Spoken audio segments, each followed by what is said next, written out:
Stephen, are you there? Hello?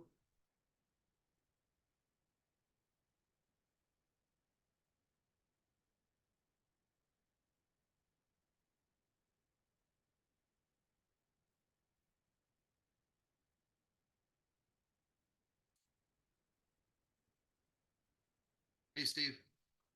Steve, this is Coach Gary tonight.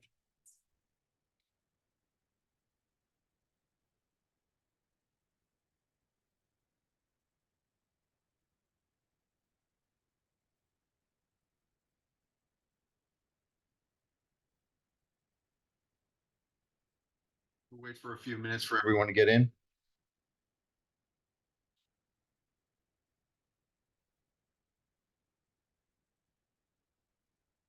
Yes, they didn't set me up with an account yet.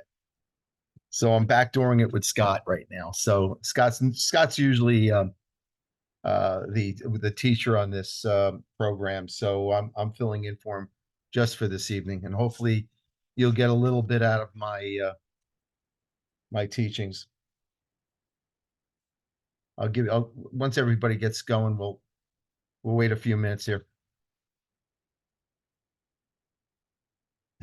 Yes, Scott is very good. I've been training for about 38 years, so I'll give you a little bit of my history before we get going. So if it's just two of us in the room, I don't know how many people usually come into the room.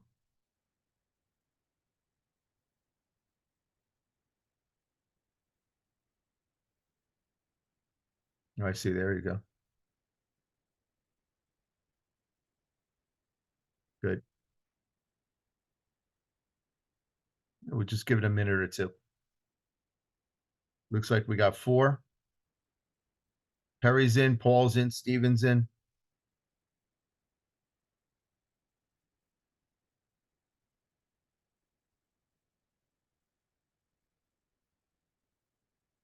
How long have you guys been trading? Are you guys all experienced, novices, intermediate?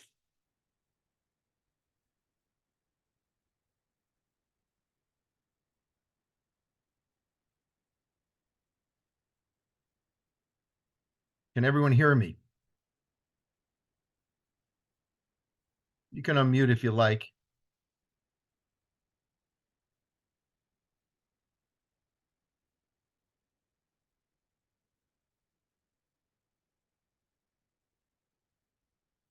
Okay, good.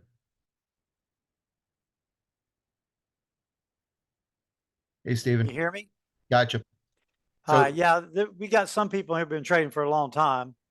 okay, I'm kind of like in the middle, I think, with Perry. No, Press with Press, okay, and we've kind of been trading like within about a year or so. And then there's some fantastic. people that are fairly new. That's fine. That's great. Do you find yourself buying options more than selling them? I have just recently, from Scott's teaching, started buying calls. I'm normally a covered call or a cash put option trader. Cash cover put. So you need the capital in the account, or you need to own the underlying security, which is And fine. I do own most of the underlying securities I trade because typically they don't um, exercise. And so Got it. we keep trading them over and over when the opportunity is good. Totally understand. Yeah. Fantastic. I mean, you could actually do bull puts or bear calls, which are credit spreads that might benefit you, where you don't need that much capital, and you can do weekly or 2 week spreads, which would work out very well.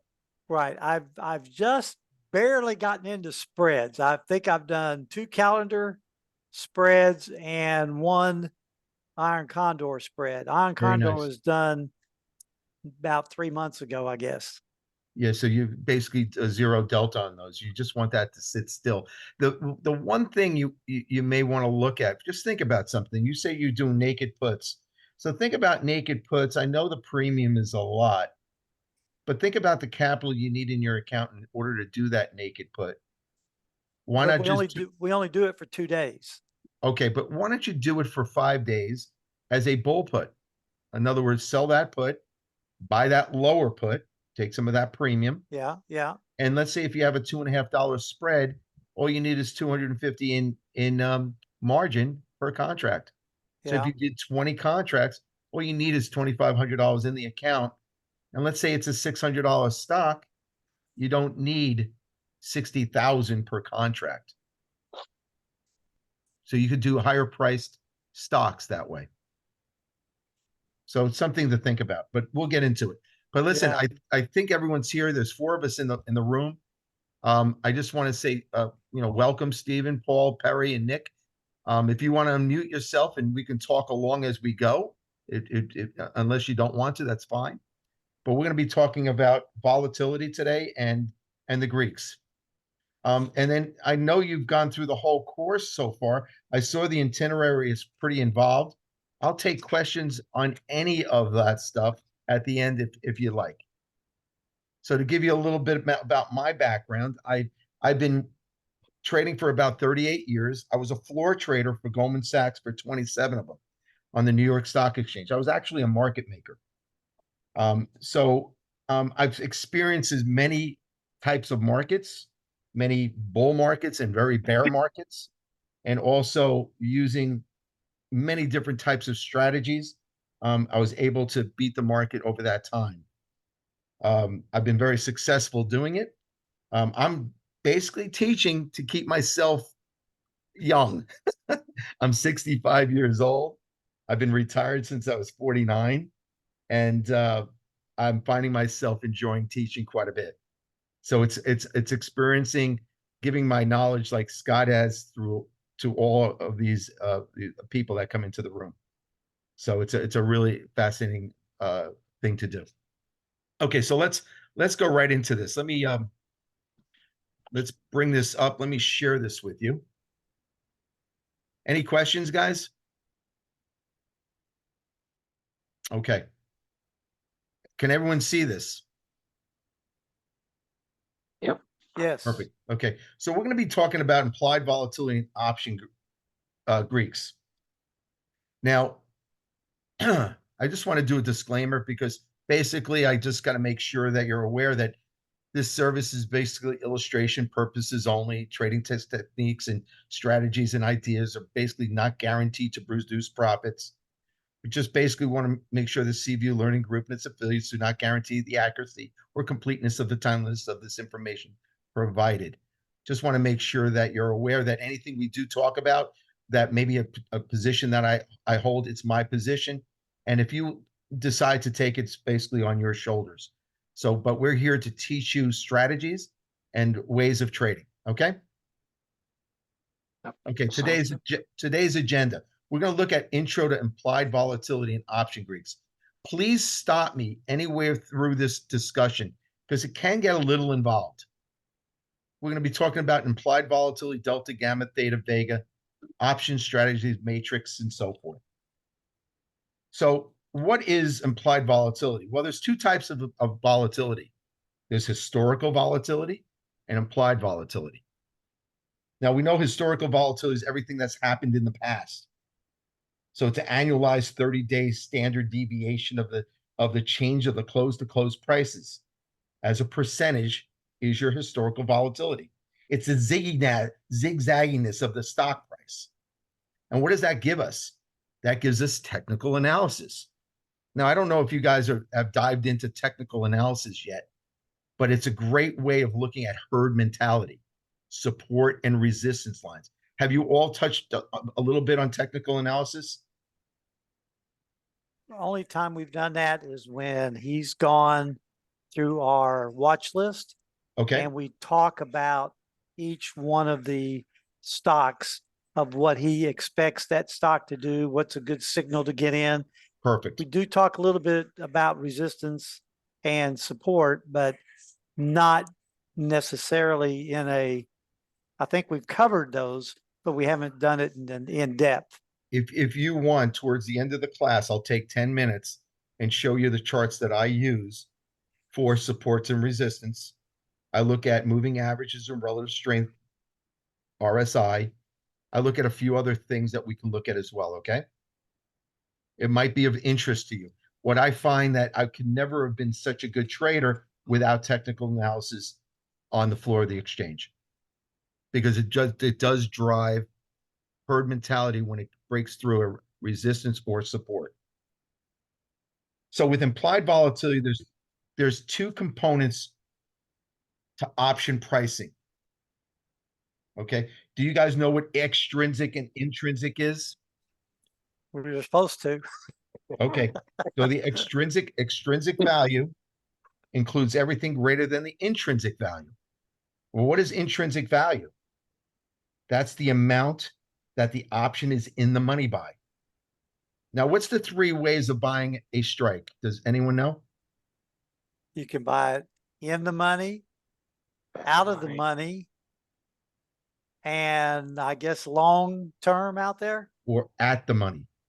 or at the money. You had two of them. That was good. Oh, That was at the very money, yeah. so in, out, and at. Can anyone guess which one of those has only in and out of the money?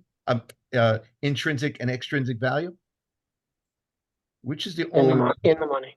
in the money, of course. So in the money means that what that strike price is in the money from the last sale.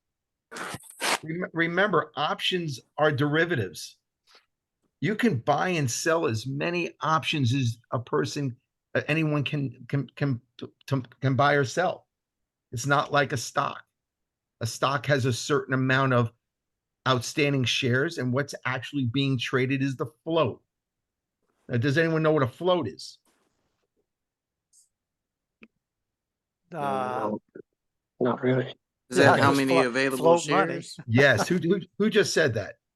Nick. How many available shares are recognized to be traded? So if you're a private company and you went public, it's an IPO, initial public offering.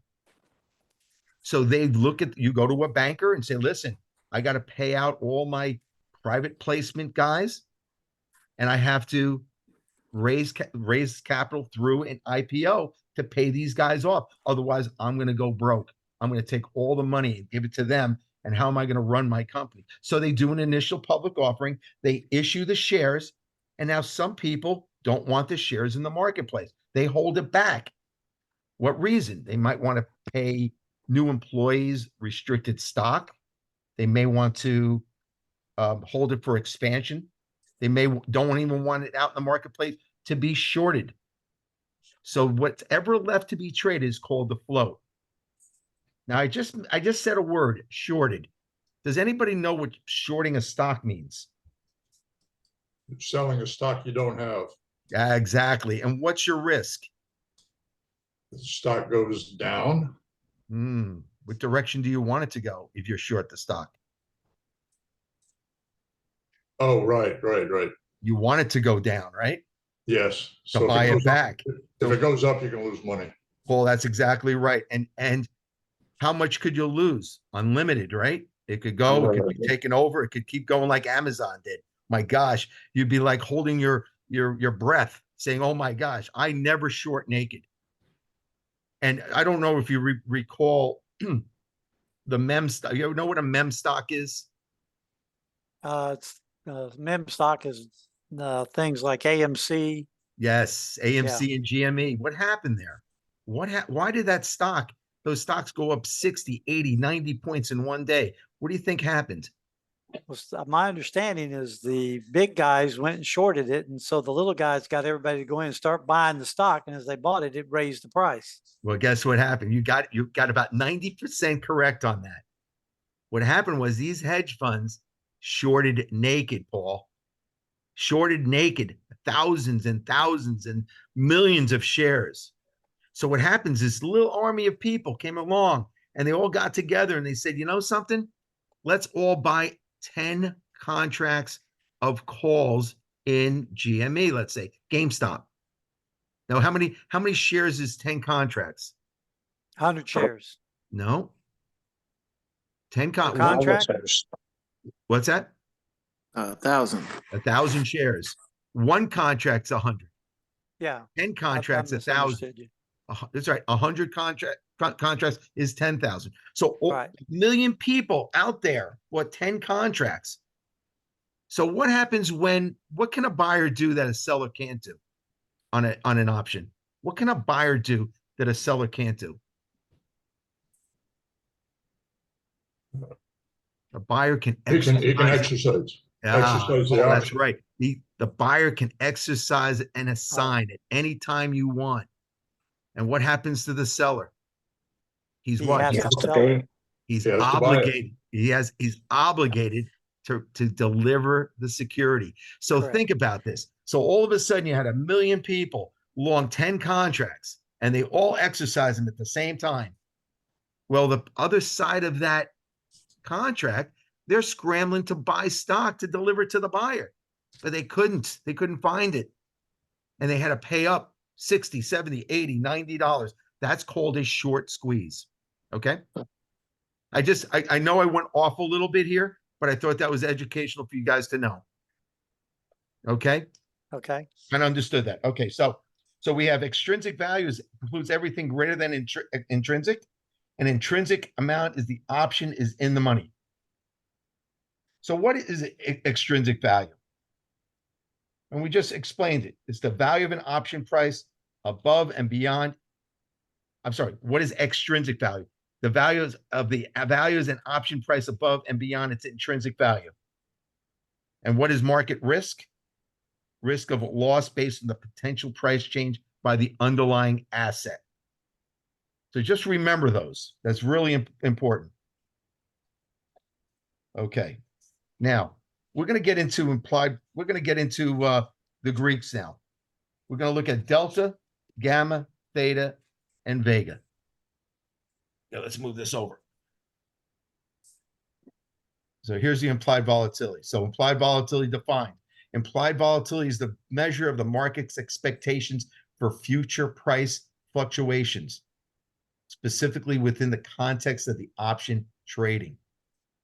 So what gives us implied volatility? The VIX. Well, the VIX would be your implied volatility. Well, what affects implied volatility? What do you think? What affects implied volatility? Volume possibly. Well, volume. How do you get increased volume? More buyers. You have a lot of buying and selling. And how do you get more buying and selling? Raise the price. Well, that raises the price, or it could even drop the price too, right, Steve? Yeah. How about earnings announcement? Right? Earnings. Oh my gosh, we missed the earnings. What happens? Price drops. And boy, Typically. does that implied volatility go high, doesn't it? Yep. What about takeover rumors? Yeah. Takeover rumors. Implied volatility goes high. Oh, sure. How about brokerage downgrades, upgrades? Increased uncertainty. Fear. Fear is incredible. Fear, and that's where the VIX comes in. Absolutely with the VIX. So that would bring the implied volatility or definition of. So options Greeks overview. Option Greeks consists of the delta, the gamma, theta, vega. And we're going to touch base on that in a second. Understanding implied volatility and the Greeks is paramount in formulating option strategies, trading strategies, influencing your decision, and mastering that volatility in the Greeks. So understanding that is really important. And we're going to get into that right now. Okay, let's move this down. Okay, we talked about implied volatility. Implied volatility refers to the market's anticipation of future price fluctuations in the context of option trading. Role in option pricing, implied volatility directly impacts option premiums. High volatility means higher premiums, with higher levels indicating a higher expected range of price movement. Market expectations. Traders use implied volatility as a gauge for market expectations. Implied volatility is dynamic, responding to changing market conditions, making it a critical factor in adapting option strategies. Okay, let's get into delta. Here's delta. Now, delta represents the sensitivity of option price, where if the price of the stock changes by 1, it would be equivalent to whatever that delta is. a delta of 0 to 1. So delta could only be 0 to 1. A stock that doesn't move very much, stagnant, is a 50. High implied volatility could be 80, 90, or 100 because your price movement is going to be greater. If it So was what 100, what it means is if a delta is 5 and the stock and you bought a call and the delta is 5.5, if it goes up $1, you will make 50 cents. Okay, that's what the delta is. It's what you'll be making off of a $1 increment on the upside if it was a call. But if you bought a put, it would be 50 cents on every downside of $1. So if the stock goes down $1 and you bought a put and the delta is 50, you made 50 cents. If you bought a call and the delta is 50 and it goes up $1, you made 50 cents.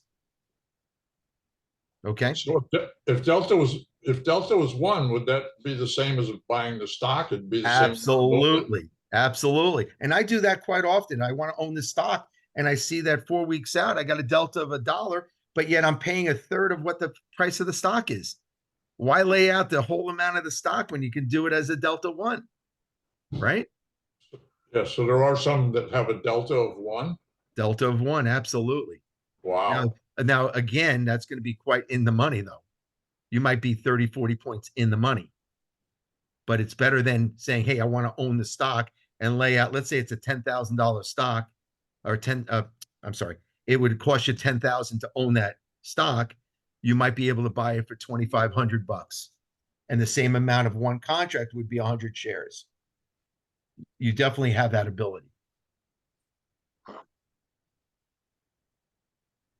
So how do we get an option value?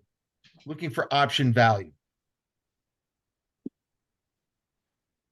So option value includes all of the delta, gamma, theta, vega. So the stock price would be your delta, and then it would be your gamma. We're going to get into gamma in a second. Here's gamma coming up. So gamma measures the rate of change of that delta. What does that mean? Well, if the delta is 50 and your gamma is 10, for every dollar up, your delta will increase by 10. That's all it means. So if it goes up $1, your delta, you made 50 bucks, but you also made 10 off the gamma. But your delta is now worth 60, not 50. See how that works? Now your delta will eventually, your gamma will eventually decrease the closer it gets to expiration. And it will show. So basically, remember, gamma has nothing to do with the price of the premium of the option. It only dictates what the delta will increase. So gamma measures the rate of change of delta, indicating how delta itself changes in response to movements in the underlying asset price. So again, if the delta is 50 and your gamma is 10, the stock went up $1, you made 60 cents, but now your delta is 60.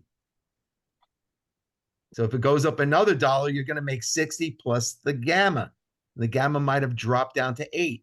So you made now 60 and 8. Now your delta is 68. Until what happens to delta? Paul, you said it before. It goes to 1. And after 1, what happens? Now you're even as like if you were own the stock itself. Does that make sense? Makes sense, but I'm not sure how we use this. Well, I'll give you an example of how you use this. If you're thinking that you want to make maximum dollars on this option and you're thinking the stock is going to go up 5 points. Are you going to take a delta of 10 or a delta of 80? 80. 80, of course. Because 80 times 5, it's going to increase more at 400. As 10 times 5, it's going to increase a little bit too. It's probably going to be about 80 bucks. Now you're going to pay less for that delta of 10 because it's going to be way out of the money. Because remember, with higher delta means that you have intrinsic value attached to it because it's in the money. Always remember that premium. Your intrinsic value always stay with you as long as the stock price is in the money.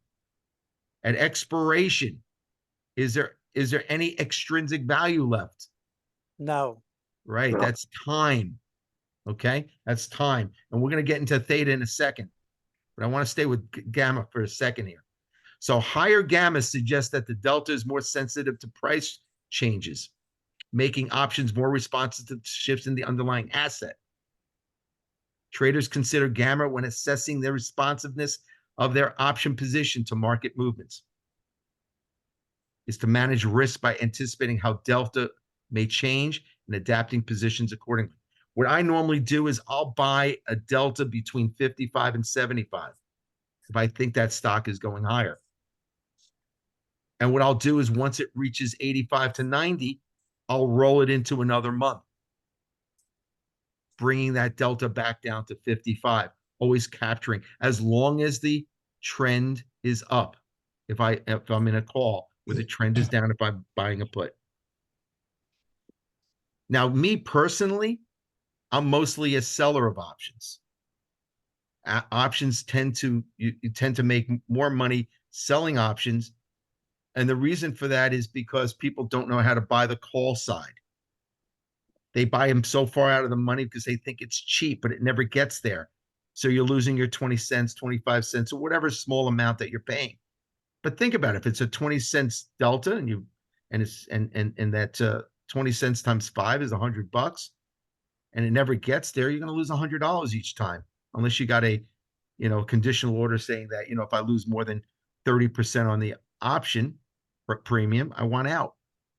And we'll get into that because that's called risk management. I think the Never go overall, 100, never do I think 100% loss. I'm sorry, Paul. it's Bob. I'm sorry, Bob. I think the overall average I've read is something like 80% of the options expire worthless. That's right. And guess who wins on those? The ones that sold The it. seller. Yeah, the seller. It's actually 85%. I sell options all the time. In fact, I got a whole bunch of them expiring tomorrow. I do covered calls extensively, waiting for those long positions to go higher or even stagnant. I'll drop my base value of my stocks under zero because the amount of options I've written on the sell side, and they're called covered calls, of course, would drop that significantly below zero. Okay. So now let's go into theta. And theta is time decay. We just talked about that. How much time is left at expiration date? Nothing. So your extrinsic value is worthless, and your theta decay is worthless. So that means your extrinsic value, whatever that is. The only time you want to hear something went out worthless is when you sold an option. My options went out worthless today. Really? Were you a seller or a buyer? You better be a seller, right? seller. Yeah. You better be a seller. Because if you're a buyer and they go out worthless, you're losing money and time after time. That's what we don't want to do. But that's the greatest thing. I love when I tell somebody my options all went out worthless today. Oh my gosh, you must have taken a beating. I said, not really. I made a few $1,000s just collecting somebody else's premium. And Bob, I'm sorry, Bob. The reason I was calling you Paul is because Paul's right below you, and I thought that was you. And I apologize for getting the wrong name. I've been with Scott since April. This is the first time we've ever been able to talk. Oh, he doesn't like you to interact? He never lets us unmute. No, I enjoy interaction because I know what it is. I get to feel you guys of where you're at, and because everyone's at different stages. And some of the things I might be saying tonight might be a little over your head, and you may want to discuss them or repeat yourself. How do I know whether you're embracing it, right? Embracing is so important, and understanding it is really important. Okay, so let's go over so we understand theta. So basically theta decay is what you want as a seller. Hey, I want to ask this guy something. Who makes money on Saturdays and Sundays?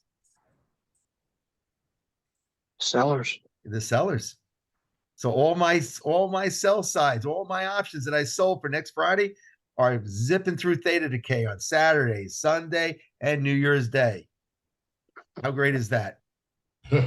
Wonderful. That's why what you do is you always put yourself out and you go off that. But you got to remember something. If you go long an option, you better understand that there's 3 days that you're going to be losing theta decay off that long premium. Okay. And that's something you have to be aware of. Now, Vega measures basically the sensitivity, implied volatility. Higher Vega values indicate a greater impact on option premiums because of the changes of implied volatility. And implied volatility comes from news, earnings, and so forth. So Vega is something to look at, something I don't really put my thumb on too often. But my main 3 would be the delta, the gamma, and the theta. Okay? That's really important. So looking at the option value, how do they get an option value anyway? Right? Well, they get the stock price. What's in the stock price? Delta and gamma, right? Then they get the time to expiration, right? What's part of an option chain, right? You got option chains, all different dates, right? All different dates. Well, in those dates, what do you have? You have your time of expiration and you got your strike price, right? Yeah. So your theta is time to expire. That's part of your option value. Your Vega is your implied volatility. And you also have to remember about dividend and strike price. Now, interest rates are also part of your Greeks, and that would be called rho, but we're not going to touch base on that too much tonight.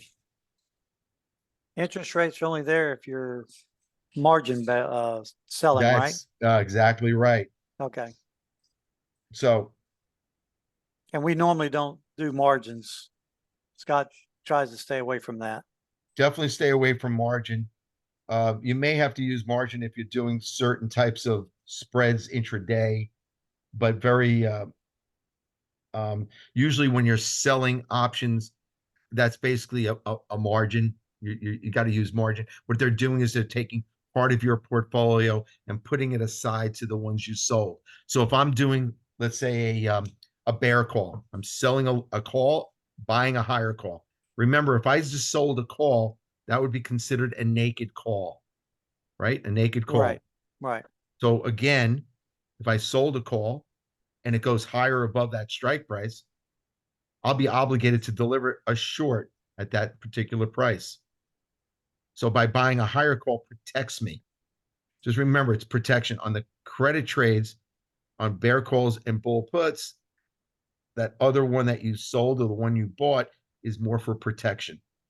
By selling a put, you want the underlying stock to go up. Selling a call, you want the underlying stock to go down. And those would be your credit spreads. Does that make sense? How many in this room do verticals? Anybody do verticals in this room? Yeah, I I've do. done one. What's No. that? I've only done one. Okay, so mostly you guys are doing directional trades? Yeah.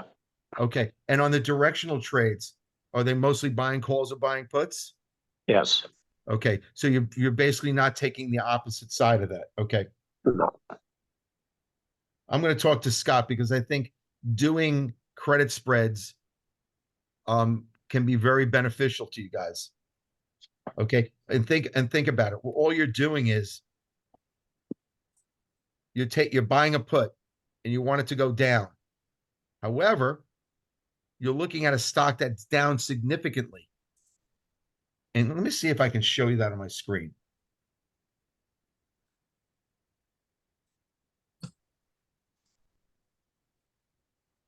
Can everybody see my screen? Yes. Okay. Here's NVIDIA. Okay.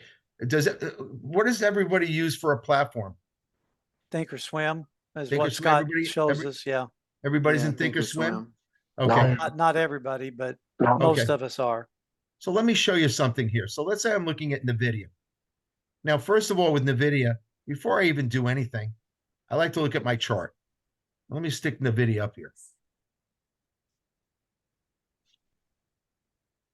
Bear with me.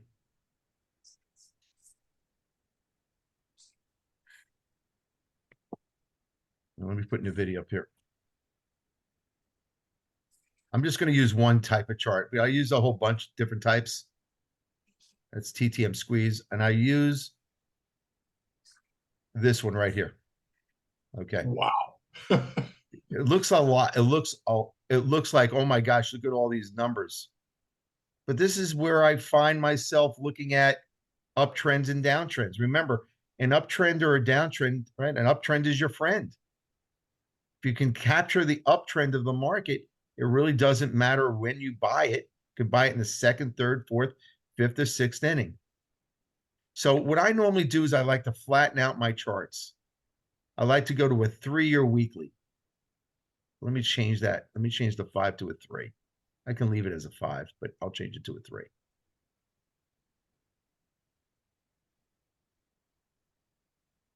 There's a 3-year weekly. Now, what am I looking at here? I'm looking at highs. I'm looking at lows. Highs, lows.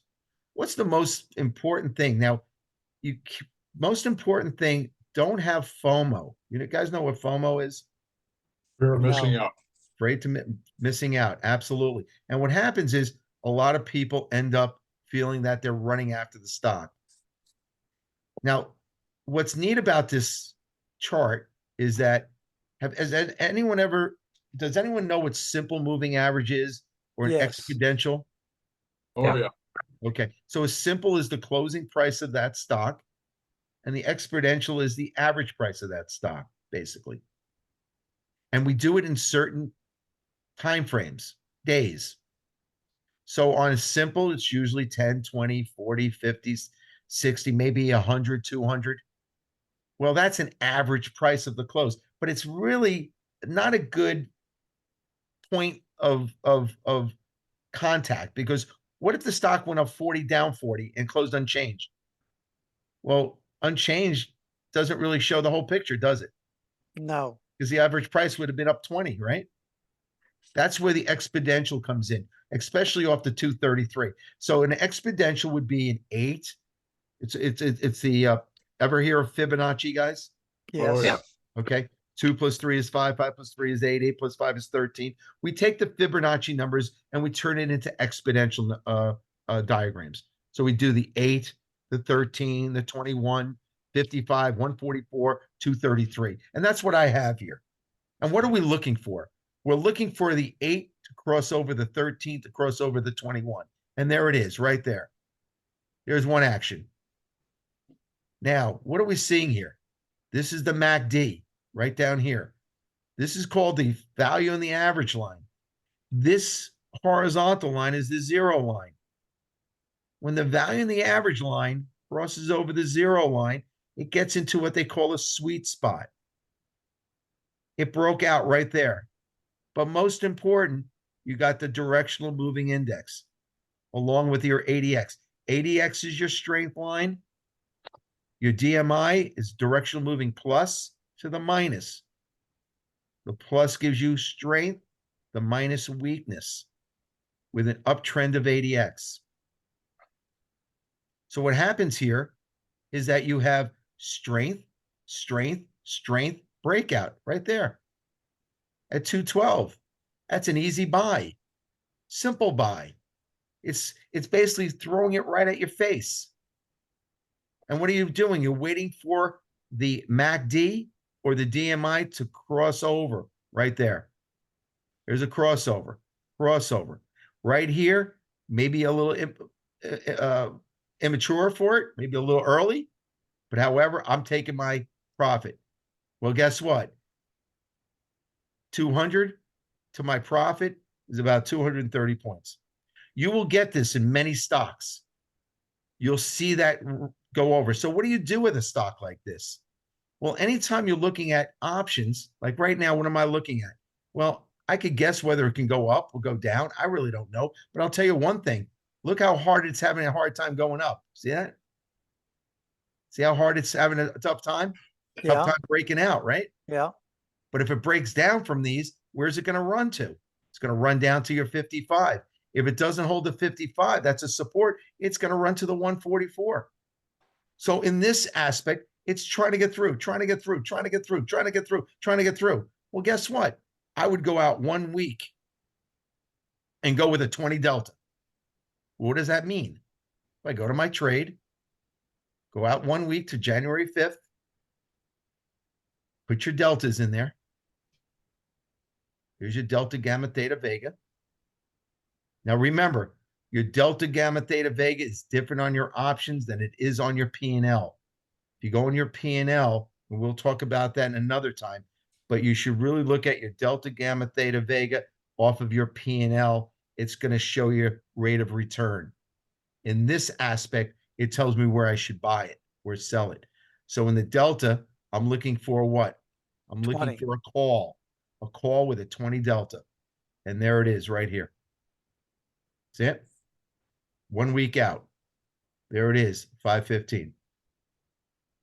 175 is where I'm going to collect, but I'm not doing this naked by any means. So how do I place this trade? Well, I turn it into a vertical. Remember I said I wanted to sell that 515? There it is. But I'm protecting myself. God forbid if it goes up to 520. So now, what does this mean? Well, instead of collecting $1.70, $1.75. $1.75, I'm only collecting 63 cents. Why? Because I'm spending $1.15 to buy that call. So God forbid if it, remember that one time about 4 months ago, it gapped up 60 points? Well, Yeah. it can happen. But however, look at this. This is my implied volatility, 28%. That's why the options are inexpensive. So really, I shouldn't be selling calls on this, should I? Because I want an implied volatility higher than 50, because that means that my option prices will be more. So that may reflect a sense of, I don't know if I want to do this. Because see the $16 next to the right of that? Yeah, That's your expected move within this 8-day frame. So 16 added to the last sale is what? About 411. 95, 105. Yeah, 411. 511. 511. 511. And 511 is less than my strike price I'm selling. See that? Yeah, So I could put this trade on and I could put it on simultaneously. So how do I do that? Well, I'll make it a GTC, but I only want it on for tomorrow. So why can't I do GTC on this? Huh. I gotta find out why. I should be able to do GTC, simulated account. That's really strange. Usually I can get GTC on this. I don't know why it's not there. Usually I don't really use the simulated account often. I have to find out why that's that way. But anyway, you can do GTC. Guys, you know what GTC means? good till close. Good till cancel. Canceled. That's good for 60 days Yeah. or the expiration date. Yeah. So let's say if I wanted to put this trade on with a stop order. Where's my stop order? I don't want this thing to go higher, do I? I don't want this to go above 515, right? Right. I sold a call. You want the underlying stock to go where? Down, below 515. So what you may want to do is you may want to look at open this up. See that little cursor right there? Mm-hmm. I hit the cursor. I could put the symbol in. Method is marked would be last sale, greater than or equal to. And I could set my stop order at 514, which means that if the stock goes up 514, it buys back my short. The reason why I do it this way is because, and again, you could put market order up here, or you can do it from the bid side, right? Bid. It's funny, I can do GTC here, but I can't do, here's limit, bid, and then I can do 20. Remember, if you buy something at the market, you buy against the ask. You're selling something in the market, you're hitting the bid. However, if I'm selling to open this, right? So if these are sell to open, I got to buy to close. I could buy to close at the market, can buy to close against the bid. You guys understand that? You want me to repeat it? I thought that whenever you put a market in, you're getting the asking price, not the bidding price. That's correct. So if you're buying at the market, you get the ask price.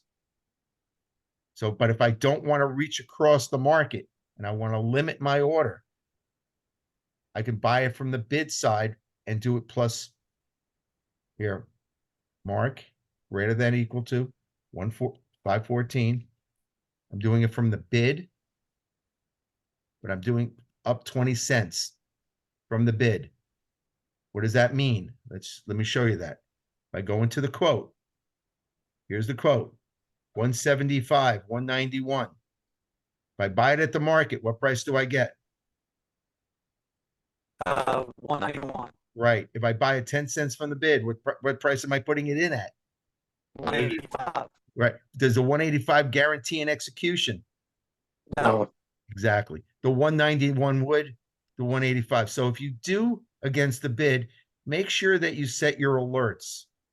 So an alert would be if you go up to your chart, you right click it, and you can set your alerts. So create an alert stating the fact if the stock gets above 514, please give me a shout out on my text on my phone. And you could do that and create an alert. And there's my alert. So all of a sudden, if the stock gets up there, puts out my stop order, but my stop order didn't go off because it was a dime above the bid and it gapped. I get an alert. I said, I must have bought my stock back. I go back to my machine. Oh my goodness, I didn't buy it. And that's when you have to change it. Because sometimes those spreads can be wide, right? 40, 50, 60 cents, right? yeah, So you don't want to pay up 60 cents for something when you could maybe go up 20 cents from the last sale, especially if the stock is going against you. So do you guys, when you guys trade, is it just basically I take the trade and I buy it? Let's say I'm looking at buying a call. I take the call and I just buy it. How do you determine no. what to buy? What's Well, what's always what- buy it at the mid. Always put our strike at the mid. okay? Not But the I strike, but guess the what I'm price. asking is, what makes you pick what strike? Oh, What are you looking for? typically when I do my covered calls, I'm always looking like about a $2 for the most part on an average, a $2 over anywhere from 14 to 30 days, just depends. Sometimes I'll so go $4, but most of the time it's $2 based on how much the premium is. so you don't go down. So you don't look at like I don't know if you guys explore this, but if you go all the way to the bottom here, see today's option statistics. This will show you how many calls and puts were bought and sold. See that? Yeah. And they'll tell you what they were sold on deltas. So look at this. These calls were 40 and lower. These were all sold. These were all sold deltas. These were all bought deltas, right? 45, 60, all the way up to 100. So maybe 50, a little bit more than half were sold. Now, by you saying up $2, what if the chart looked at it as a breakout? What if all of a sudden it went through a breakout? Like in this aspect right here, absolutely. I'd be looking at maybe selling it probably for a 20 delta. So if I was Well, long that stock and I wanted to go out on this and I wanted to go out 2 weeks, first of all, I look at my volume. You got to have at least 100 open interest in there. And you know the video will. And here's the open interest. There's 100. There's the volume, and there's the open interest. And the reason why you want at least 100 is that way you can get in and out of your option, whatever you decide to do. You want to then go into your delta, gamma, theta, vega. And if you're going to sell it, you're going to look for a sell side of 20. There's 20. There's your 5 1/4. So you would be selling the 5 1/4s with the last sale 495. And the reason for that is your expected move is 26 points. Why would you want to sell it, 5 points higher? Oh, that looks fantastic. But the chances of are you getting obligated to deliver and get out of your stock, you're going to be called out on your stock. Even though you made 10, the most you can make on this is 5, 10, 90, right? Or 5, 10, 35. See that?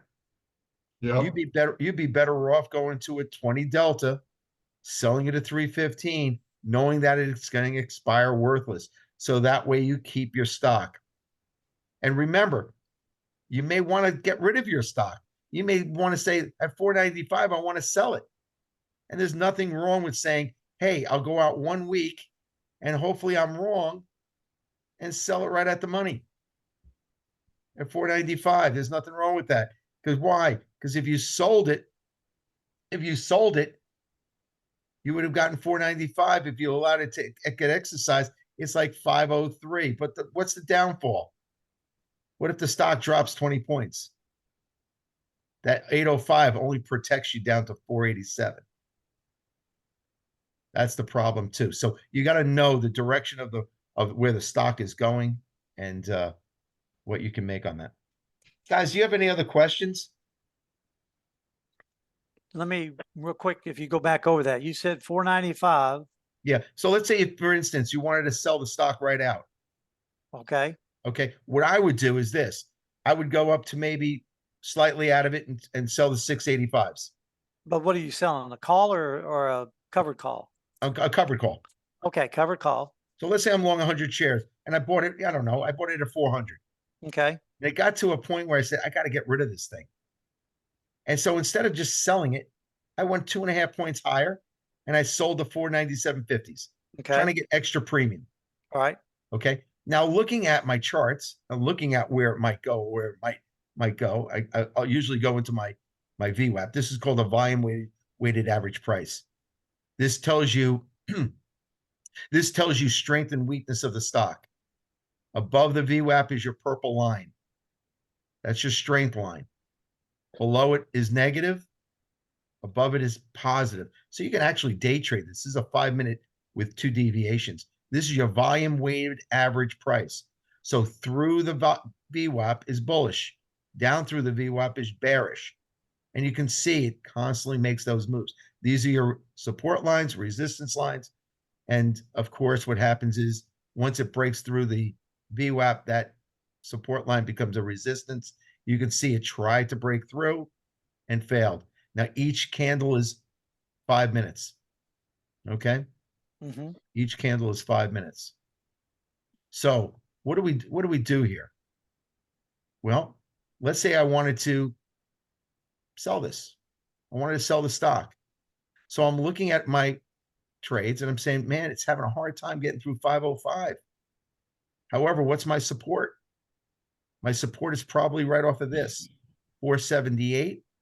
We're probably right off of here, 489, 490. Well, I'm willing to possibly go to the 405s. And maybe I can sell them a few times before it breaks down. Because the big breakdown would be off these lows. See these lows right here? Mm-hmm. But that, again, that's down to 550, 554. You have to say to yourself, how many times can I write this before it breaks down? Until it sells, until it exercises. Right. So in this instance, 1, 2, 3, 4, 5, 1, 2, 3, 4, 5, I could have sold it 3 times, $10 above the last sale. Stay with me on this. Here's a week, 505, 3 times for $4 or $12. $12 minus this last sale is about 483. Now 483 would be right as my break even. So I would put a stop order right there at 477. No foul. And the only reason you put a stop order is because you absolutely want to sell the stock. I don't want it to Okay. to break a support line. And I'm willing to sell it, take my profits. But in the meantime, while I'm waiting for this, because this may go higher. I might be able to sell it 3, 4, 5, 6, 7 times. That's 2,800, 4 times, 6 times is 25, $3,000. So Right. even if it does break that support line, it's not gonna matter to me because I made it so much in the premium collected. Okay. But this is a crazy stock because if you recall about 12 months ago, it was trading at what, 110? Was Oh, it yeah, trading at 110, guys, I think? Let me see, one it day, was 1 year. low. Yeah. Let me just see.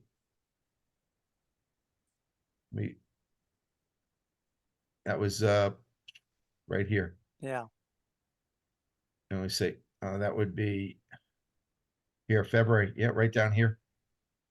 This is February of this year, right there. 160, 150. Look at that move it's at. That's crazy. Wow. So does anybody have any questions on anything we discussed tonight?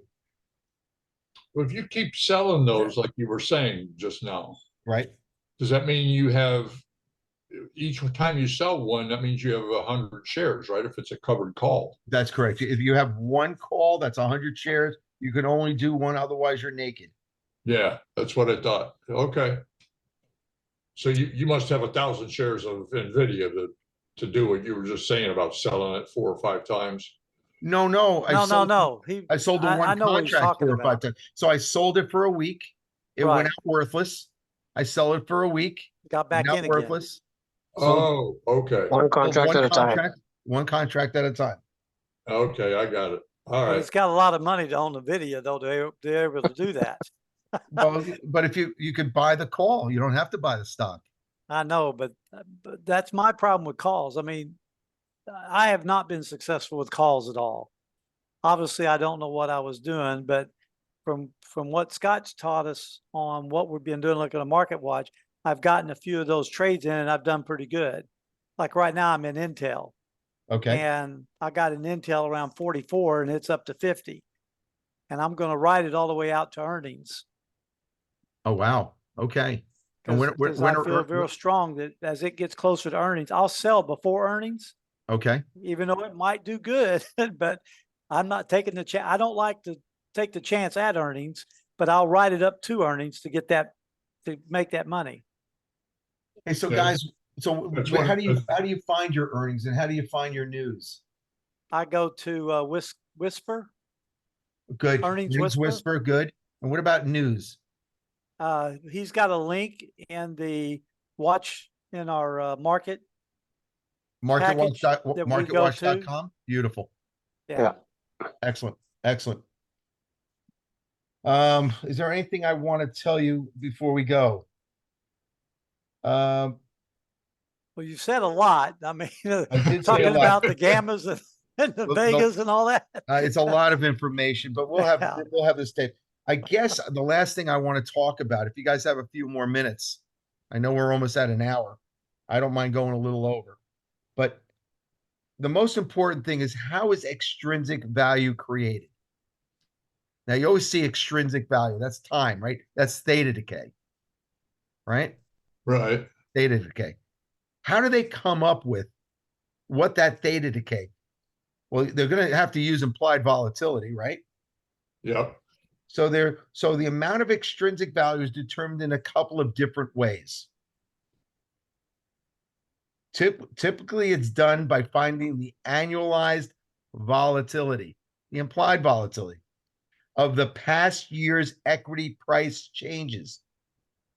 Now they apply it to something called the Black-Scholes model. Right. He I talks don't about expect you might have heard of it, but that's an important thing to know, because the Black-Scholes model and the breakdown is the call price, the put price, the equity price, the normal distribution function, the strike price, risk-free interest rate, time to expiration, and implied volatility. Now you say, oh my gosh, that's what they use to get extrinsic value. What do we know? We know the put and call price, right? Comes from the option chain. We know that the equity price from the quote screen by looking at the screen. Normal distribution is just a function. Strike, we know, right? The strike is in, out, or at. Risk-free interest rate is known, and time is from the calendar. So if you really think about it, it's just basically a formula of that causes the extrinsic value. But the implied volatility is where the market's expectation of the future price behavior of the equity of the life of the option being considered. So it's really, really important to understand that implied volatility is what really juices the premium of the option. So it's most important to know when their earnings are. So also remember, guys, if you're selling a call now, Steven, you've been selling covered calls, right? And been very successful with that. Have you ever been called out? Have you ever been obligated to deliver before the expiration date? One time. Because of why? Um, The dividend? I'm not sure why they got Maybe it, but evidently there was more value to them than it was to me. I bet you it was a dividend involved, wasn't it? No, I don't think it was a Really? dividend. Yeah. Usually that's the reason. So if you're selling any calls, guys, make sure that you know when the dividend's being paid. Because what's going to happen is you're thinking that it's going to expire worthless, and you're looking at it, and there's somebody's exercising it to grab the dividend from you. He may be flat the option premium, and he sees that the dividend is huge. He wants that dividend. He'll exercise and assign it to you, and you have to deliver it. And guess what else you have to do? You also have to pay him the dividend. So be careful. Right. Always know when the dividend is being Right. I okay. do dividend trading. That's where I get the bulk of my money. Okay. But I don't, in my covered calls, I try to stay away from dividend stocks for that one reason. Okay. But I can't, it was a real weird situation where they called our, before it expired, they called it in. And I'm not sure, I can't remember why. It's been a while back. Okay. But, Was your call side, was it way in the money? In other words, No, it wasn't way in the money. It was, I think it was just barely over the money. So, Oh, I mean, out of the money? it was gonna exercise anyway, but they exercised it early. they exercise, so it paired off your long. Yeah. Yeah, it paired off your long. And you just go back in the marketplace and just buy it. Yeah. I mean, I made my money. I was happy with it. So the only time I'm upset is when I put a strike at, let's say, 2,000 and the dadgum stock goes up to 2,300. Oh, geez. Then I lose the $300 that I could have had if I just sold the stock. Oh, geez. Well, listen to me. I know this was the end of, I guess you've been with Scott for a while with this whole course. How did it go? Give me a little feedback. Was it very informative? For me, Yeah. it was. Because Very like I say, informative. I've never been good at covered call. I mean, at calls, and I've just started doing calls this past month, and I've been successful on 5 of them so far. Because I noticed the itinerary in session 6, he went over bull calendar spreads, Yes. bull put spread, bear put spreads, debit spreads, bear calendars, butterflies, credit spreads. That was session 4. Do you guys remember that? Do Oh, yeah. remember. Yeah. Okay. So those are your credit spreads that we were just talking. That's the bear call and the bull put. Those are really excellent. And guess what is it called when you're doing a bear call and a bull put it simultaneously? What is that called? Iron Condor. Iron condor. And what kind of market do you want? Do you want a volatile market or a very tame market? Hey, Tame. Yeah, that's delta neutral. You want it to be nothing. You want it to just sit there. Don't move. If you want to go up a couple points, all right, couple points down. It really depends on how far out of the money you're doing those lead legs. The lead legs on an iron condor would be the ones you sold, right? You sold a call and you sold a put. and you want a high theta. What's that? You want a high theta on those too, so you make money as Oh, you're exactly right. You want to collect as much theta and you want them to go out what? Worthless, right? Right. Absolute. Yep. That worthless. Well, guys, listen, it was a pleasure talking to you. I hope you got a little something out of what I spoke about tonight. I know it went rather fast. It is being taped, so you can go over it as many times as you want. I guess does Scott distribute that to you guys? He does. Good. And it was a pleasure. Hopefully, another day in the future, I'll come in as a coach. And I know Scott's running the show, and he's doing a bang up job putting this together. So hopefully, we'll see each other again. Tell, Well, tell, we Scott- appreciated you Scott- being here. tell Thank Scott you you very want much. your own name box. Oh, I want. Oh, does mine say Scott? Yeah. Yes. You know, it's funny. My computer doesn't even have a. I'm doing it off a laptop, and it doesn't have a camera on it. And Oh. I thought I bought this thing with a camera, so I have to get an attachment, I guess, to so you can see my face. But you don't want to see my face anyway. Why Anyway, not? guys, happy New Year. Stay healthy for the new year. And be prosperous, Happy healthy, and always remember: if you make a lot of money, sometimes it's good to give a little away. Absolutely. Absolutely, pleasure. Have a good night. Thank you very much. Gary. Good night. Good night, all. Good night. Good night.